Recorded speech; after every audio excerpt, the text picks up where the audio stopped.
പ്രതീക്ഷിക്കാതെ എത്തിയ സ്ഥാനലബ്ധിയിലുള്ള സന്തോഷത്തിലാണ് കോട്ടയം കാണക്കാരിയിലെ ജോർജ് കുര്യന്റെ പൊയ്ക്കാരൻ കാലയിൽ വീട്.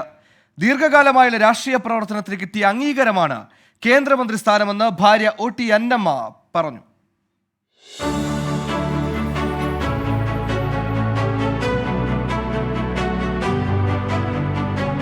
കേന്ദ്രമന്ത്രിസഭയിലേക്കുള്ള കടന്നുവരവ് അപ്രതീക്ഷിതമായിരുന്നുവെങ്കിലും BJPയിലേക്കുള്ള വരവ് ജോർജ് കുര്യന് അങ്ങനെ ആയിരുന്നില്ല.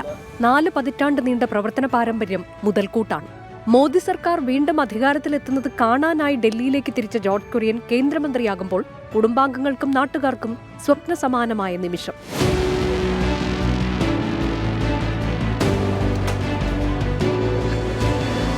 ആയിരത്തി 1978 വിദ്യാർത്ഥി ജനതയിലൂടെയായിരുന്നു രാഷ്ട്രീയ പ്രവേശനം.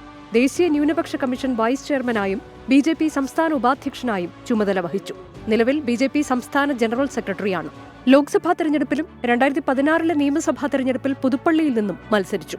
BJP ദേശീയ നിർവാഹക സമിതി അംഗം, യുവമോർച്ച ദേശീയ ഉപാധ്യക്ഷൻ എന്നീ പദവികളും വഹിച്ചിട്ടുണ്ട്. ചാനൽ ചർച്ചകളിലെ സ്ഥിരം സാന്നിധ്യമാണ് ഈ 64-കാരൻ. 24 കോട്ടയം.